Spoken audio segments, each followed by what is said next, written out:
What's up, the internet? It's Kyle. That's Dan. Yeah, We're here sort of. as much as possible. Yeah, Yeah. yeah. Hey, it's Tuesday. Yeah, this is In Stores This Week, where we talk about new comics that are in stores this week. And whatever else comes to mind. Right. We also have some comics this week that were supposed to have been in stores 2 weeks ago. But that's not how the world works anymore. Thanks, Obama. I think it's thanks Omicron. Oh, Macron, Obama. They're very similar sounding. Hard O sounds. Yeah. Somebody on TikTok did a whole big rant, like a serious rant, where they kept calling it the Omarion variant. Omarion was a singer in a boy band in the early 2000s who dated a Disney Channel actress. I've heard it referred to as Omicron, which I believe is a transformer, maybe? Yeah. I just assume it's the Omaha variant, which is what happens when Peyton Manning calls an audible on a COVID strain. Omaha. That's a deep cut. It is, and I got it. Oh, okay. We've done our riff now on COVID strains and variants. Yeah. Well, I'm dealing with that right now. Lisa has it, so I got exposed a week ago this past Saturday. I've been tested 4 times. I've been negative 4 times, and my doctor keeps scheduling more tests. I think he's just like sticking stuff up my nose to prove my brain is still there. Yep. Well, if you get a lizard put up your nose, you become a Tuscan Raider. So it's true. Can I just wear bandoliers and dye my beard black? Sure. And walk around with giant slug things? Yeah, you can do that. Yeah. By the way, I've been trying to figure this out. Mm-hmm. Sand people is not a good term for them anymore. And Tuscan Raiders, well, these don't seem to be the raiding type. So what are they? Are they just Tuscans? They're Las Vegas Raiders. No. That's different. Well, I mean, they're clearly not based in Tuscany. Oh, true. There's a fan film for you. A bunch of Tuscan Raiders raiding through the streets of Tuscany. I was thinking raiding through the streets of Vegas. It's just Wayne Newton going, what's going on? They're attacking Carrot Top. Oh, there you go. People who are tuning into this show are like, what the hell is going on right now? I think that the entire time I'm on the show. Jeff, I disagree. The Raiders should stay right where they are. Mm-hmm. But they should know to tie a game when they're supposed to tie a game. You didn't want the Steelers in, huh? The right move strategically for the Raiders would be to have tied that game. They would have played the much less hot right now Chiefs as opposed to the very hot right now Cincinnati Bengals. I would rather play the Bengals than the Chiefs because the Chiefs may not be hot right now, but they're still the freaking Chiefs. Right, but I mean, it's still Patrick Mahomes. If you're looking for momentum right now, it's all Bengals. And by the way, the more the Bengals win, the more I have to hear about stupid Skyline chili. And so I'm just saying. I understand, but I would much rather fight. You never want to take on Patrick Mahomes than the Chiefs. With a hurt Tyreek Hill and a weak defense, I think this is the year. Just saying. And welcome to Football Talk here on The Experience. Yes. Kyle and I will be covering all the playoffs with our new special Sunday night program as we recap all the events. Nick likes to yell, and other people like to yell at Rex and John and Rex and Robbie and those guys when they talk about football. And I'm like, I'm going to talk about football, and you can yell at me all you want. Oh, yeah. I'm the executive producer of this thing. I'll do what I want. And I actually started covering when I was at Bleeding Cool. We started doing football coverage. I know. And I was the one doing it. I used Bleeding Cool as my fantasy research for like a year and a half. You're welcome. Well, at one point, you had left because I remember seeing your byline on stuff. Yeah. You weren't doing it anymore. Somebody else had done it. And it started getting wildly inaccurate statistically. And I'm going, I know that's wrong because I'm looking at the actual stats here. And that's when I stopped. Yeah. All right. No, I had fun doing that in drafts and stuff. So Oh, I did a mock draft even.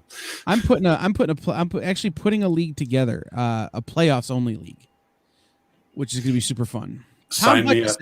Tom Hutchison and I from Big Dog Inc. and Jesse James and a bunch of other people have played fantasy football together for a while now in the most insane league. If you got an opening, sign me up. Oh, I will. It'll be a good time. Yep. But we should probably talk about comics. Okay, we can do that. Let's start with a book that both of us are maybe not so hot on. Here's what I'm going to say, right? Mm-hmm. There was a book called Odyssey, Odyc, that came out, written by Matt Fraction. Okay. And I started making the comments that Odyssey was what happens if a good writer takes mushrooms and then throws up on the page and publishes it. Mm-hmm. Because I read 10 or 12 issues of that book before I had any idea what the hell was happening. I'm 3 issues into this, and Matthew Rosenberg is going to be participating in the Exp Expo. Uh-huh. And I'm going to ask him what the hell is going on. Because I need some clarity. I need some direct... give me something to give me a through line here other than making my ADD brain twitch. This book makes me angry. I was angry I had to read it. I enjoyed reading it because I'd rather read a comic book than get a root canal. Oh. But it's close for me on this one. Because at least when you get a root canal, you know at the end of it, the pain goes away. Like I said, I keep hoping with this book, I keep hoping for some big payoff. And I'm sure there is one. It just hasn't come yet. Mm-hmm. And it's getting to the point where I don't know how much longer I can wait. I just hate everybody in the book. Okay, so what's the furthest place from here? It's ended issue number 3. If Dan and I have read issues 1 and 3 for the show, I read issue 2 for fun, and I don't know that the characters in this show necessarily have redeeming qualities. Mm-hmm. In this book, have redeeming qualities, but they're also in a situation where any redeeming qualities you have in your personality are going to quickly be beaten out of you. It's not a situation where you want to find yourself, right? And so these are awful people. But it'd be like if the Sharks, the Jets, the Warriors, and the Royal Tannenbaums were all thrown into one universe and forced to survive after the end of the world. There are children pretending to be elderly people in this book for no reason.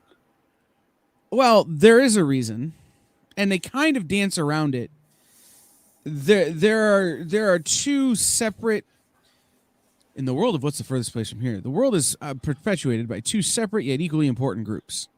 Old people and young people. Young people don't mess with old people, and old people don't mess with young people. And the problem is that if you're pretending to be old, young people will leave you alone, which could make you safe or could make you not. The answer to the question on the cover, what's the furthest place from here? It's my interest in reading any more of this. A plot structure. Yes. No, I will keep reading it, and I would like to keep reading it for the show, just so when it does pay off, we can have a real on-air. I'll keep reading it, Dan. You could start skipping them. You just got to make sure you put them in the Dropbox for me. I don't know why I got this one. I don't know why I got the preview. It's just every once in a while, somebody sends it to me. Yeah, we're going to talk about this because we need to get on the image list again. We do. We got a couple image books this week, but we're not getting them regularly. Yeah. So, all right. But like I said, This book is bat crap crazy. Minus the crazy part.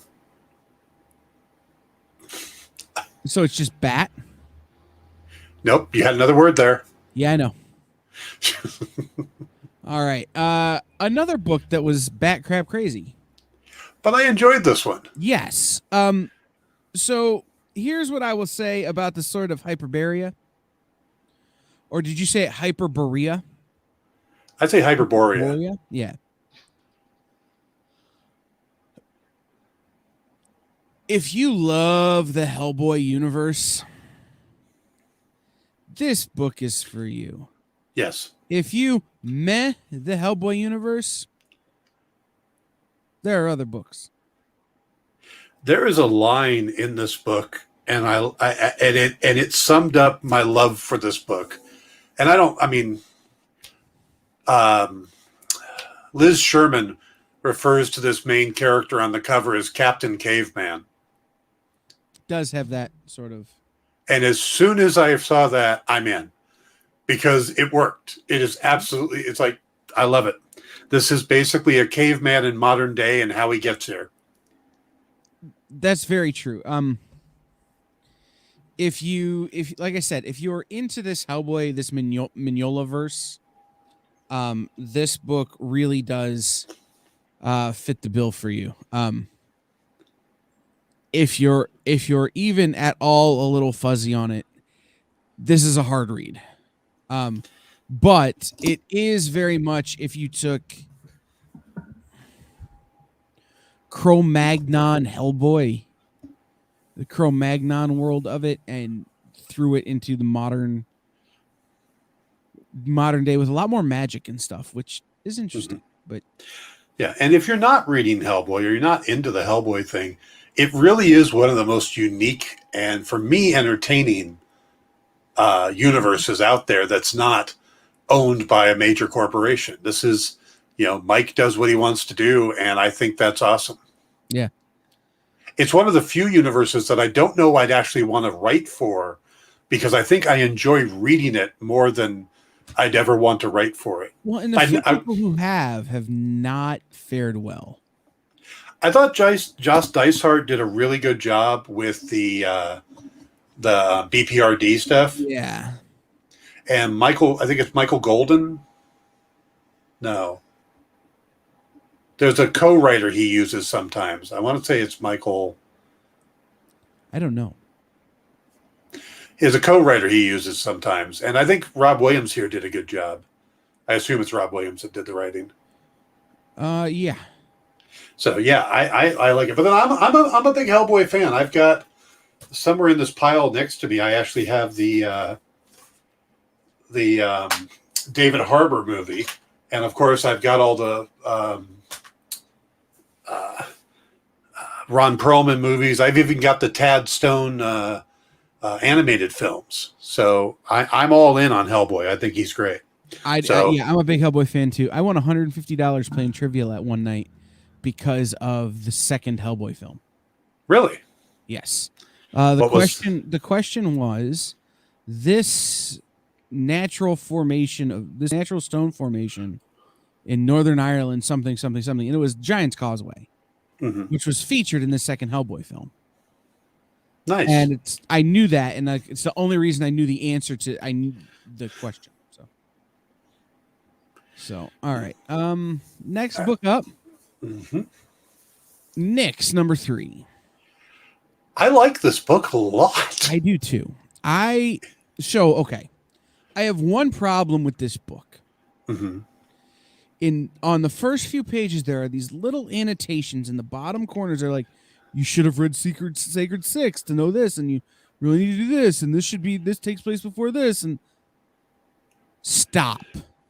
Oh, come on. Marvel used to do that all the time. And I hated it when Marvel did it. See, I think it's kind of cool. It felt like old Marvel to me. If you're not reading a whole universe. Yeah. But at this point, we're basically reading everything Dynamite puts out. Right. And Dynamite fans are hardcore like that. They're either reading all of it or they're not reading any of it, or they're literally just reading one book, so they're not picking up Nyx. Yeah. So it's not needed. And when you read this book, you could, through context clues, figure out when it takes place. And they're talking about this other book that they publish over here. Mhm. Like, you don't need the annotations, so that's just a thing for me. Don't do it. Yeah. But this is just becoming a more and more fun buddy romp. Yeah. With two characters who have no place being in a buddy cop movie. Like, I love when they're it's Nyx and Vampirella. Nyx is trying to figure out what she's going to do with her life, because she can't really hang out with humans, because any human that gets close to her is probably going to get killed. So she's trying to figure out what to do with her life. And she ends up going to Vampirella. And of course, she attacks Vampirella first, because that's what you do in comics.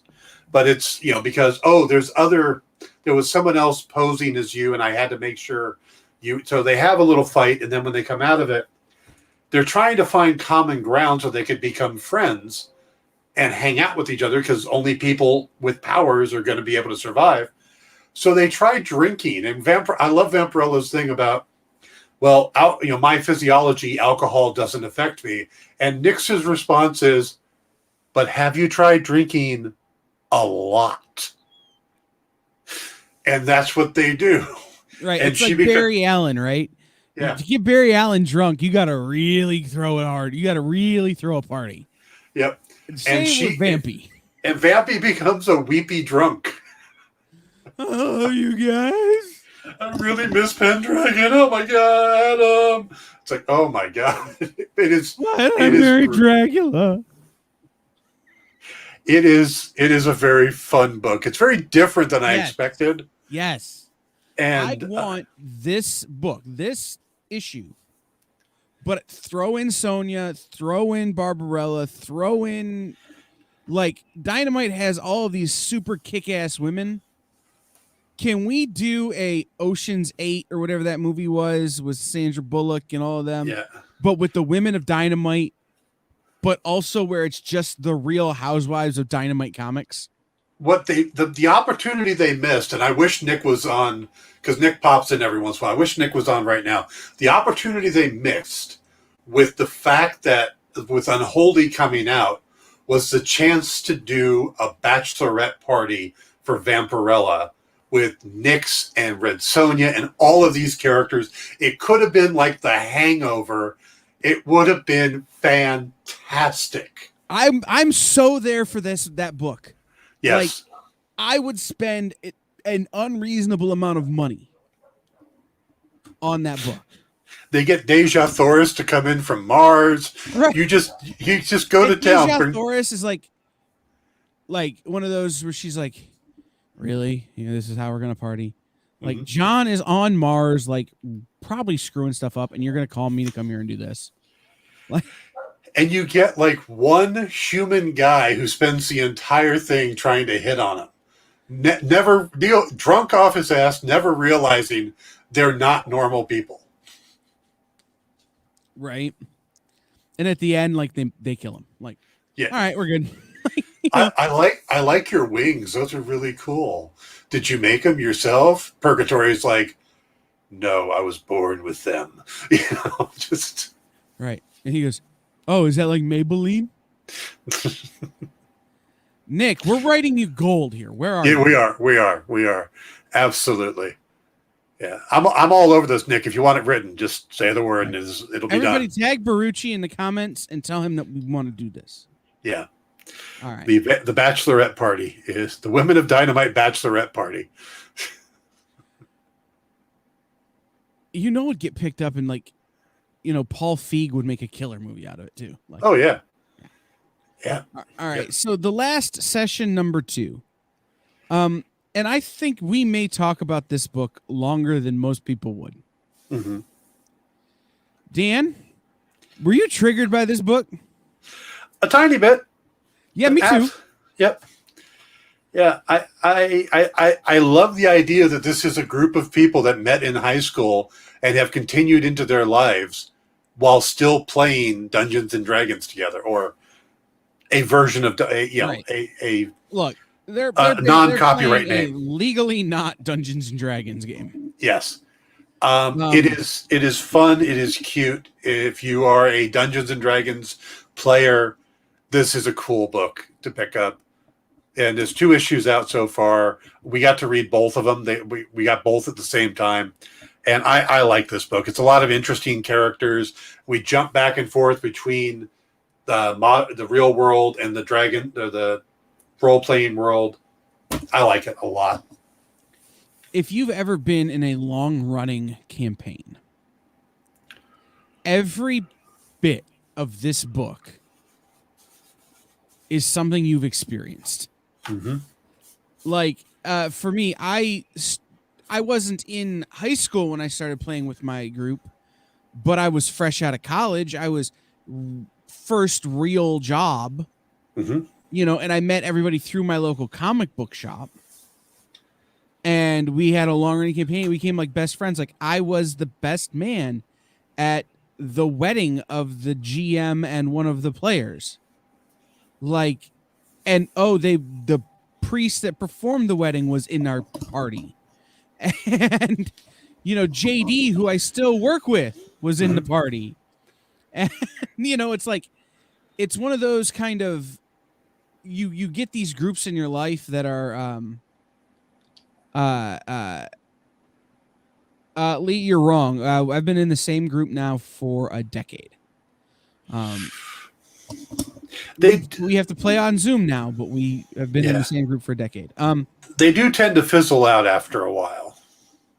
Right. You've got to want it. And we can talk about that in a minute. But everything about this is introducing a new boyfriend, girlfriend, significant other into the party, and what happens is lives change and economics change and social things change, and people move at different paces in their lives. And how does that affect this one thing where everyone has been coming together for so long? Yeah. And there's a moment where they're all dealing with these horrible things in day-to-day life, or just the struggles of real day life. And then they get that message of game night Friday, and there's this relief for all of them. Right. It's something to look forward to. There's the hope that comes with it. And I think it's absolutely true. I didn't start playing until probably 5-6 years ago. And the people I played with are all comic people. It's, my DM was Matt Hawkins from Top Cow. We had Ryan Cady. We had Dan Peterson, who works for Skybound. We've got we had a bunch of comic people in this group, and then some of non-comic people.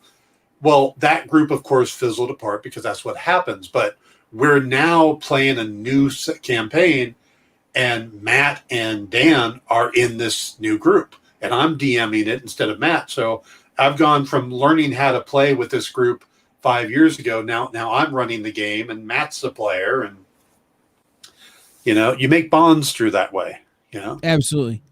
And it's one of those things is that, like I said, this is one of those things that if you've played, what up, Lefty? If Lefty. you've played Dungeons and Dragons, you've played Pathfinder, you've played VTM, you've played any of these kinds of games where it is role playing, even if it's not tabletop, even if it's LARP, even if it's something like that,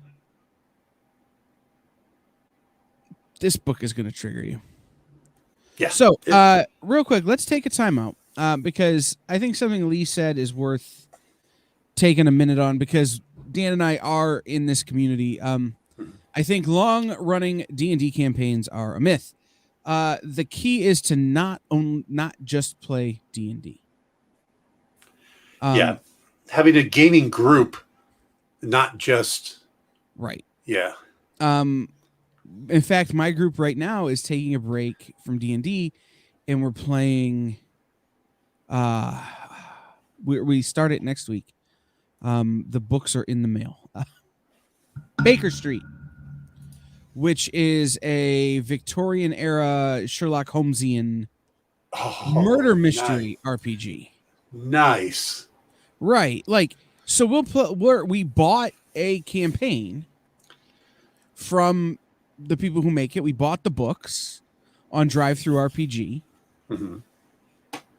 and we'll play that for maybe 2 months. We'll get through this campaign, and then we'll put it on a shelf, and we'll go back to playing our D&D campaign. And then in 4 months, 5 months, if we're starting to fizzle, we'll stop, and we'll pick up another indie RPG, or we'll go play Pathfinder for a minute, or Starfinder, or one of those. That's the key to having long-running RPG campaigns. Just have a good dungeon master, good game master to rotate that position, and then to play multiple things. Are you looking at Baker Street? No, I was getting messages from my Discord where my group plays, so I was just trying to figure out why. I figured I hit you with a... I am a huge Sherlock Holmes fan. It's Sherlock Holmes, Jack the Ripper, that era. Love it. I mean, I have read all of the Sir Arthur Conan Doyle stories. So, yeah. And I just did yesterday's Your Monday Kane was the movie Without a Clue, which is Michael Caine playing an actor as Sherlock Holmes and Ben Kingsley playing the actual Dr. Watson. Right. So yeah, check out Baker Street. It's great. Somebody just sent me one this morning, a friend of mine, called Roll to Yeet, which is a one-shot RPG where everything is rolled. Like, even the dungeon master stuff is rolled. So the dungeon master doesn't control his own fate. Nice. It's super dumb. It says if you can get through one session without throwing this book across the room, you've done it wrong. That's why it's called Roll to Yeet. Oh no, I have Lefty. I have not heard of Cross to Bear, but I'm going to write that down now. Yes, it's very good. It's not one we can get for the show, unfortunately. That's one of those that they're just not sending us PDFs of. But I picked up issue 1 and really enjoyed it. I'm behind. Which company is putting that up? Just a second.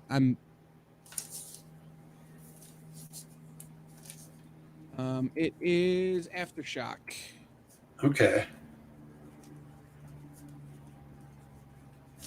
Yeah, I'm a huge mystery detective guy, so Sherlock Holmes is right up my alley. I would, if a company came to me and said, "Dan, we want you to write Sherlock Holmes, but we don't have any money," I'd be like, "That's fine. Just give me a couple copies. Right, I'll write it." Yeah, Yep. That or Boston Blackie, which is a very deep cut that not a lot of people know about. Is that like Whitey Bulger's cousin?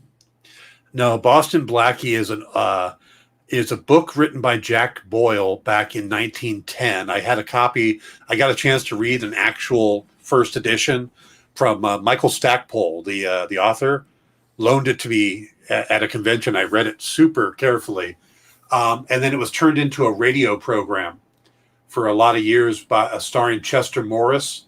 And then also they did a couple of movies of him with Chester Morris. And it's this diamond thief who ends up becoming helping people in his neighborhood. So he's kind of a thief, but he helps people. And the humor and the adventures are so much fun. Absolutely love the character. Moonstone's done a couple comics with him. Speaking of, and I don't know why that triggered my memory. We haven't talked since Sidney Poitier passed. Yeah. And I just wanted to give a recommendation. If you're looking for a Sidney Poitier movie to watch, Duel at Diablo. It is a spaghetti western with him and James Garner.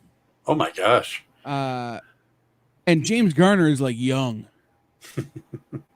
Let me read you this cast. It's Sidney Poitier, James Garner, B.B. Anderson, Dennis Weaver, Ralph Nelson, and a lot of these guys are just old school, like, spaghetti western actors. Yeah, but Dennis Weaver, wow. All right. McLeod. Yeah. but it was directed by Ralph Nelson, which makes it not technically a spaghetti western, Mm-hmm. but it feels like a Sergio Leone movie. Yeah. In Apache territory, a supply army column heads for the next fort. An ex-scout searches for the killer of his Indian wife, and a housewife abandons her husband in order to rejoin her Apache lover's tribe.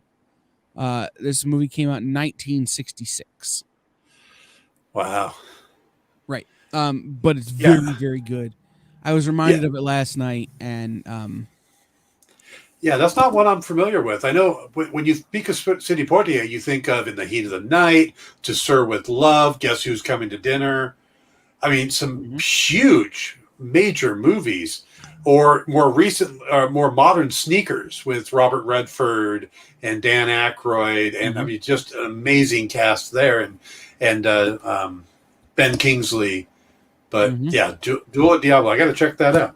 Yeah, it certainly feels like a great Sergio Leone movie. Okay, let's get back to comics though. Okay, Hell Sonja #1. First thing, that Lucio Perillo cover is gorgeous. Yeah.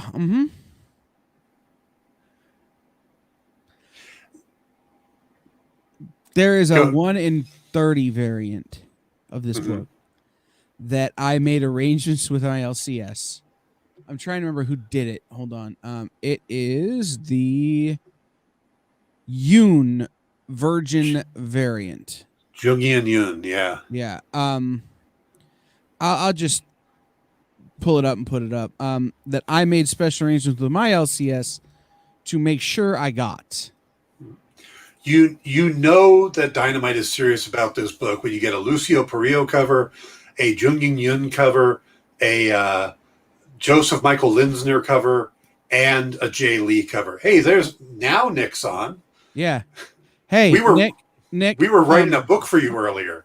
You need to go back and watch the beginning of this show. We have an idea that Dynamite needs to publish. Dan's going to write it. I'm just going to consult. But and this is a character that's going to be in it. Yeah. It's fabulous. But no. Vampirella's bachelorette party. Yeah, pretty much. Yeah. So the thing about Hell Sonja, and I put this up because again, I made special arrangements to get this cover. I had to buy 30 copies of the book to get it, but I got it. So if you think Red Sonja couldn't find herself in any more screwed up, ass backwards, awful situations, you're wrong. And by the way, she doesn't care that she's in a bad spot because she's Red Sonja and she's going to handle it. And that's the real feel that Christopher Hastings is bringing to this book, right? It's let's take Sonja and just crank it up to 11, snap the knob off, and give her giant ass demon wings. Yeah, if you think that Spider-Man No Way Home was fun because they had 3 Spider-Man, Christopher Hastings going, ha, we got you. We've got Red Sonja, Blue Sonja, Purple Sonja. I lost count of all the different colors. It's like a rainbow of Sonjas. Right. This comes after Sonja Versal, and it's art by Pasquale Colano, who did Sonja Versal. Yeah. I'll be honest, Dan, I read the book and I don't remember a word that was in it. I just stared at the pictures the whole time. I thoroughly enjoyed this book though. Like just the visual storytelling in addition to the narrative storytelling was just fantastic. Yeah. The bottom line is somebody prays, there's this demon attacking this area. Somebody prays to the gods that are, that something takes care of them, and the Sonja squad is sent out from hell. And that's pretty much the plot of the book. It is a lot of fun because even though it's different versions of Sonja, they're all very unique. Blue Sonja is a gun-toting Punisher-like character. There's a kind of a high tech Sonya. There's it is just there's a magical Sonya, which I think was like gold Sonya or something. Mm-hmm. Yeah, it's one of those. Is like if you're in trouble and you can find them, we need the Dynamite Universe handbook. Between all the Vampirellas we've gotten now, all the Sonyas we've gotten now, the Sacred Six characters, there needs to be like that Marvel Universe handbook of characters from Dynamite. Right. In a big way, this is what would happen if Red Sonja was the A-Team. Question for the comic gurus: is Mark Russell that wrote Flintstones comic the same Mark Russell that wrote Red Sonja? And yes, that is the same. Yes. That is the same Mark Russell. Which is a statement to how talented Mark Russell is, by the way. Mm-hmm. We have a Mark Russell book tonight, don't we? I think so. Didn't he do? Hold on. Where is it at? Do. We do. He did My Bad from Ahoy Comics that we're going to talk about. And that's a lot of fun too. Yeah. In Mark fact, Russell is we very may be talented. talking about it next. Yeah, Mark Russell is very talented, and his run on Red Sonja is well worth going back and getting the trades for. It's one of my favorites. Yeah. I'm a big Red Sonja fan, and Mark Russell is him, Amy Chu's run, some of the stuff Marguerite Bennett did with it, and I really like Jimmy and Amanda's just Invincible Red Sonja they just did. Hell Sonja was, I'm here, just shut up and take my money, Barucci. All right. By the way, hit the like and subscribe buttons before we go any further, please. Nick always reminds us to do that. So if you're on YouTube, hit the subscribe, you hit the like, the thumbs up. Over on Facebook, on Twitter, please, we'd appreciate it. All right. Next up, we'll do the Mark Russell book. We'll do this is My Bad, number 3. And this cover doesn't have the trade dress on it, so I'm forgetting what this one is called. But it has a great hysterical subtitle. Yeah. Let me see if I got it. I got it pulled up here. I just got to click on the things. Yeah, it's a very fun book. It's not what you expect. It's a parody on Batman. The Dukes of Hazzard. There you go. The backstory makes me laugh like crazy. A speedster gets trapped in a trap set up for a different hero, and it's like there's no way he's going to survive this, and he is just getting destroyed by killer bees, and it's this way over the top villain trap. And that's just the backstory or the backup story. The main story, the character of Chandelier, the Chandelier. I wanted to call him Lamplighter. That's a different book. Yeah. That's The Boys. Yeah, the Chandelier is kind of, there's little silly jokes in there, like his version of Alfred sleeps in a drawer in the dresser. Right. Or the chifforobe, I think it would be the proper term for it. Right. So there's some things you need to know about this book that will make it all make more sense that I didn't know because I jumped into this on issue 3 and then I went and did some research. So this is an anthology series, but every issue is made by the same people, right? So Peter Krause is the artist, Kelly Fitzpatrick color it, and Rob Steen is the letterer. Mark Russell does a story at every issue. Bryce Ingman does a story on every issue. And there are ads also by Bryce Ingman that are hysterical. So it's one of those things is that this is an alternate superhero universe that feels like it's a parody that doesn't know it's a parody. Think of the 60s and 70s superhero books of the DC comics, and there's a reason there's a salad shooter on the front cover. Right. We don't know what the reason is, but it is important to the book somehow. Right. Like it's one of those things that it feels like Batman 66 doesn't know it's Batman 66. Yes. So, just, really big fan of this book. Really thought it was there was some heaviness in the comics we read this week. This was a departure from that, and I quite enjoyed that. As much as the What's the Furthest Place from Here to got me angry, My Bad and the last session made me better. Yes. Made me much better. So a book that I read that Dan didn't, because I couldn't get him to PDF, is Maniac of New York, The Bronx is Burning #2. All I'm going to say about it, because it's really all that can be said, is that it picks up right where the last issue left off and continues the mayhem. Okay, that's a great review. I can't. I would spoil. The only way I could talk about the book would be to spoil the book. Because it starts off at 60 miles an hour and never slows down. It's it'd be like trying to explain Preacher #1 to people. Okay. Without telling them what's happening in the book. Just couldn't do it. Yeah. So, but yeah, if you're reading Maniac of New York, I read it, fantabulous. Just another home run from this book, but I can't really talk about it too much without spoiling it. All right, so Star Wars: The High Republic Adventures #12. Again, I'm a huge High Republic fan. I like the universe they're building here.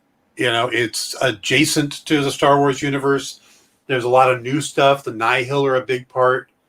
And this is all about what appears to be an ex-Padawan who has joined the Nihil and the Jedis who are going after them. And that's pretty much the basis for this particular issue. So, again, if you're a Star Wars fan, the High Republic is like walking new turf, which to me is what Star Wars needs. It needs that breath of fresh air. Whether it's the High Republic, it's what they're doing in The Mandalorian and Book of Boba Fett. It's like, let's get away from the Skywalker saga and explore the rest of this universe. Right. So, and that's what I really like about the High Republic. Yeah,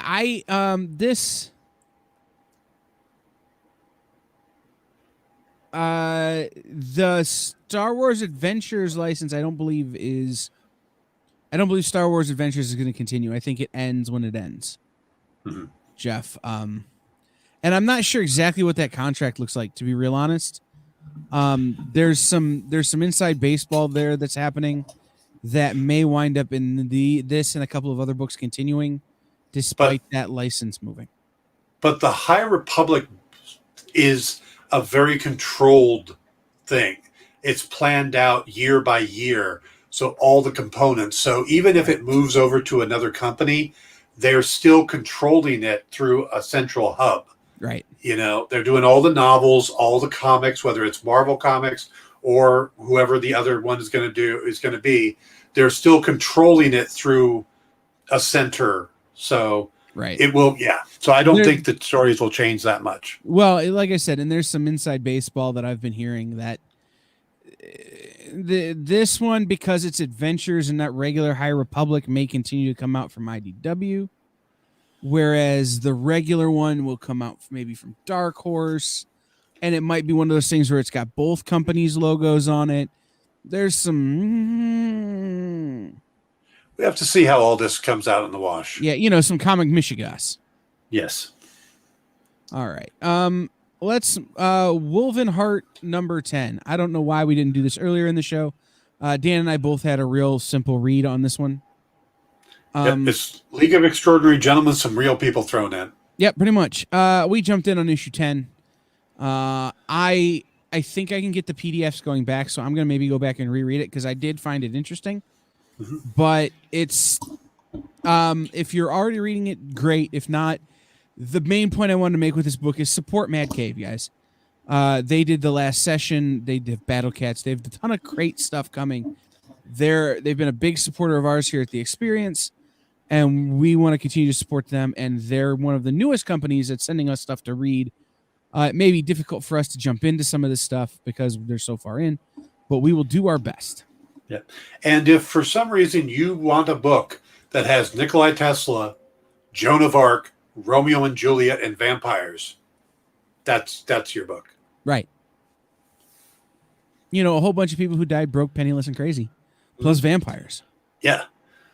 In what seems to be this supernatural attack force type thing. So right. Lefty's pointing out, yeah, Mad Cave did Beckstar, which was freaking fantastic. So shout out Mad Cave. Thank you to our friend Manny at Mad Cave for hooking us up and getting us on their PDF list. Hello, Manny. All right. So we have 3 books left, Dan. Okay. I'm going to go, if you don't mind, in order of my favorites of the week, of what's left. That's fine. All right. Buffy the Last Vampire Slayer. I was not into issue 1. But holy hell, did issue 2 suck me in. Yep. Issue 1 felt like a post-apocalyptic world that just happened to have Buffy. Issue 2 felt like we're in the Buffyverse again. Right. You know, suddenly we're connecting to Willow and, and all of these other past characters, and it's starting to make sense. And the Watchers and Anthony Head. Yeah. Who, by the way, I've been watching a bunch of different shows lately, and he's been in all of them unintentionally. Like, I didn't watch him because he was in them. He just was. Very sure. Yeah. No, Casey Gilly it feels like the show, if the show had run for 50 years. Yeah. It's like Buffy without all the improper situations, inappropriate situations. Yeah. And there's a reveal at the last panel that I'm just going, ugh. Yes. I almost forgot about that. Yeah, my buddy. Right. It's like, oh, okay. Yeah. I'm here now. You got my attention. So yeah. He that might be the only character, no, one of 2 characters that I could actually call my buddy from the show. There's two of the actors I actually know. So. Oh, nice. I know one of the actors from the show. I wonder if we know one of the same actors. Female? No. Nope. I got to meet David Boreanaz when he was working on Bones. I wrote an episode of, I wrote a book for Metal Hurlant, for their Metal Hurlant, and then they turned it into an episode of Metal Hurlant Chronicles, and it starred James Marsters. Nice. And I got to meet him, and he talks about the episode as being the closest thing he'll ever do to a Twilight Zone episode. I've heard that he's incredibly cool, like at cons and stuff. He is I've never gotten a chance to meet him, but yeah. And then I also know Amber Benson. We did a signing together because they've reprinted a book I did with Ben Templesmith. They put her book with Ben Templesmith in the back of it. So we hung out at a horror bookstore one day, and nice. When we run into each other at cons and always say hi, and ever since. Nice. And by the way, happy birthday, Amber. Your birthday was yesterday, so happy birthday to you. Yay. So. Loud noises. Okay, number 2 on your list. The book I thought was going to be number 1. Rain, number 1. Joe Hill wrote the novel that this is based on. And then a good friend of the experience, new friend of mine, David Boer, is doing the adaptation. And here's what you need to know about this book. It is an emotional punch in the face. It's like little jags from the sky coming down on you. Spoilers. No, so you have this couple that's on the cover, and it's told from the girl on the left. It's her perspective. And it's the first issue is basically a recap of what you've missed having not been around before now. Yeah. And which is, I think, why it became second on my list. But it's one of those books that it the first issue kind of introduces you to the cast of characters and what happens, and then the second, and then at the end, it just takes you and punches you right in the heart. And this is a rough book. This is a rough book, and if you are, yeah, I couldn't get into it. It's just too raw for me on some things. Right. No, and that's exactly what I was going to get to. If you're in any kind of emotionally vulnerable, emotionally, you're going through any kind of relationship stuff, pick it up and put it on a shelf. Yeah. Like, self-care is important and recognizing your limits is important. Pick it up and put it on a shelf and read it later. I think it's one of the most fabulous books that's come out in a while, but it will, I don't know if there's a better way I can say it, it'll fuck you up. Yep. So just be prepared for that. I got a little ways in. I had to skim the rest and just put it away. Right. So just, I loved it, but I'm also, I have the emotional depth of a 2x4. So, no, I'm kidding. It didn't hit me. It actually triggered me in that way less than the next book does. But, yeah, it's a relationship heavy book, and it'll give you real feelings. So, all right, the last book is We Ride Titans, #1 from Vault Comics. I thought this book was interesting, but it needs, I got to read #2 before I'm hooked. I think it's an interesting premise, but right now it's what Jaegers versus. Yeah, it's these things they call Titans, which are just giant mechs. Yeah. Versus kaijus. Yeah. It's what's the movie that came out recently? There's two of them. Idris Elba. Pacific Rim. Pacific Rim, yeah. It's Pacific Rim in comics, but there's some interesting stuff to it, interesting characters, but again, it's a lot of setup.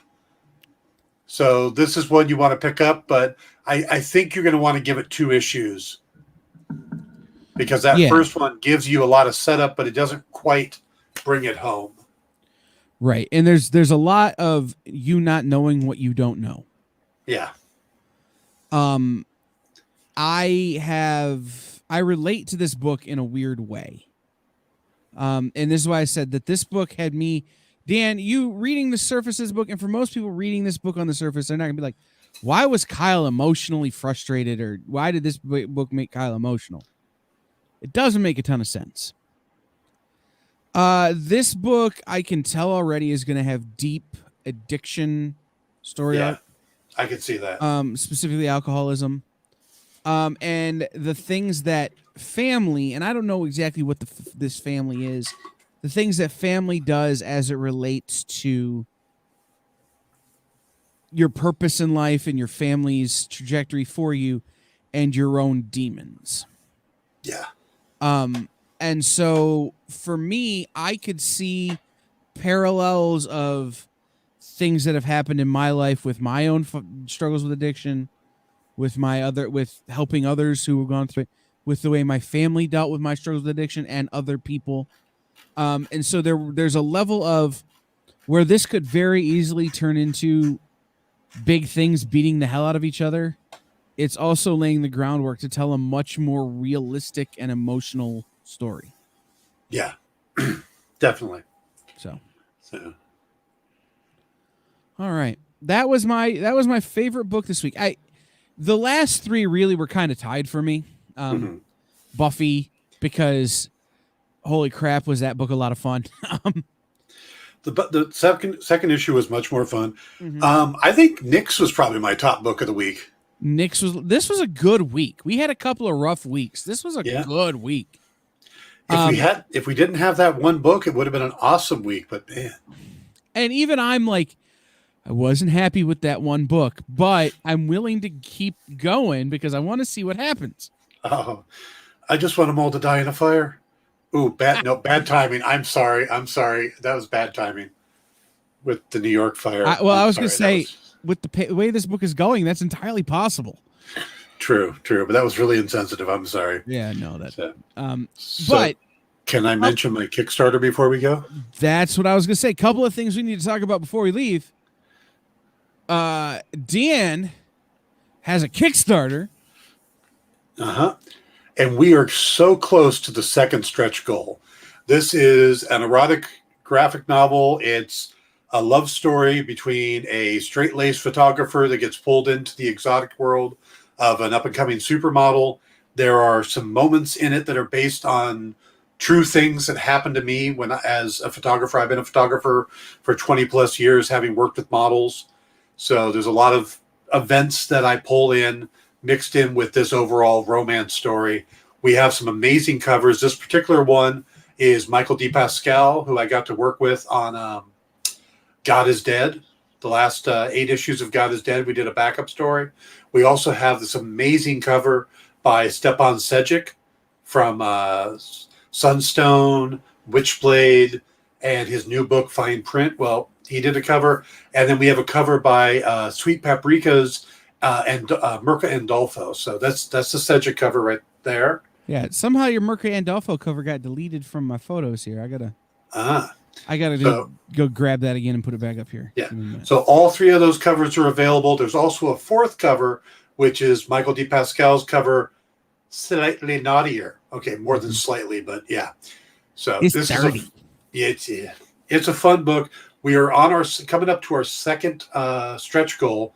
The first one, they're doing trading cards, and the first one's already unlocked. The second one now is just like a couple $100 away. We're close to hitting $30,000. We blew through the original goal within 30 minutes. So I'm really excited.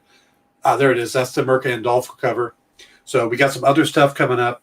They might even involve some of my photography, some of the later stretch goals, but we'll have to see how that works out. But check it out. The link's right there in the chat. And it's going for a few more. It's going to go for another couple weeks, but I'm actually going to be interviewed tomorrow on my own show. I got Paul Story coming in to interview me on the damn Wickline show tomorrow to talk about the book. I still suck at self-promotion. Sorry, I was reading the Kickstarter. I have to change my pledge. Anyhow, so the other thing we need to talk about real quick is the Exp Expo starts this coming Saturday. Yes. The Exp Expo 2022, the one with all the 2s. We launched the experience a year ago this coming weekend. Actually, in my memories today is the post that Nick made with the story that ran in the New York Times announcing our launch, which was a big deal for us and is still a big deal. But we have that coming this weekend with a bunch of great guests. Confirmed guests include, but are not limited to, a bunch of folks from Scout Comics. Ben Humanick, who is an educator and comic creator out of Texas, who is a good dude. We're working on a publisher panel that I can't tell you any more about right now. A retailer panel that I can't tell you any more about right now. But we have Joshua Starnes from Red 5, Afua Richardson, who has a book at Image Comics, the Books of Myrrh. Thank you, Lee. I appreciate you. We have Matt Rosenberg, who we had what's the furthest place from here on the show tonight, and I'm going to ask him live on the air what's going on in the book. Well, you're making Dan angry. Right. Kevin Rodatelli and the gang from Behemoth Comics. David Pepos of the OZ and Spencer and Locke, and some big announcements, hopefully. Tom Hutchison of Fantasy Football and Big Dog Inc. Mog Park, who did covers for Monstrous, and some other stuff at Image, who's a great artist. I think she's going to live draw on the experience or on the Exp Expo for us. Nice. Krista Gehring, who is a law professor and comic book creator who uses comic books to teach law. Nicole Fernandez of Bad Taco. She's an artist. Did we tell the affiliates we're running long today? Yes. Okay. Austin Janowski, who I'm blanking on his stuff right now because I don't have his stuff written down. What's funny is I know Austin. I can't remember what he's done either. Right. And as we mentioned earlier, Fabrice Sapolsky, who is the co-creator of Spider-Man Noir, One Hit Wonder, and so a bunch of other stuff, will be joining us as well. Yeah, intertwined. We'll have more announcements coming as early as tomorrow, just as soon as I can get off the air and finish putting this stuff together. So I should probably stop talking. Thank you guys for joining us. It has been a lot of fun chatting with you. Also, 1 year ago, I did my first broadcast of Pop Go the Writers. That's coming up to the 1 year anniversary as well, which is kind of interesting. We started right around the same time. I think we started the same weekend. And then I ended up over here. So because Nick invited me on this show once. Yeah, and we won't let him leave. And now he's on the air 5 days a week. Yeah. No, 5 times a week. 4 days, 5 times. Yep. So speaking of, if you haven't had a chance, go back and before tomorrow's episode of the Book of Boba Fett, go back and watch Dan and Paul's breakdown of the first episode, the premiere of Book of Boba Fett. It really is helpful in sort of setting a stage, and it reminded me of some things that I had forgotten having watched the first 2 episodes. So make sure you go back and rewatch that, and then tune in Saturday for further Pop Go the Writers. Yeah. And if you don't know who the big Blackford Wookiee is, my show earlier, the Dan Wickline show earlier today, the whole backstory on Black Chrysanthemum. He thinks it's him. It's me. All right. We're going to get out of here. We'll see everybody next week. Dan will see you tomorrow for Dan and Paul Discuss Karma. Yep. Not the thing that happens to you if you're a good or a bad person. The book that's on Kickstarter now. Good night, everybody. Imagine being at a convention and going to an interview panel that's just for you. No bustling crowds, no hours-long lines, just you, the moderator, and your favorite comic book creators. Well, this is pretty much that. Miss Jen sits down every week with 2 comic book creators for a live stream interview about their latest work, and you can ask them whatever you want. It's Talking Shop, Mondays at 5 Eastern on The Experience, Comic Culture and Sales.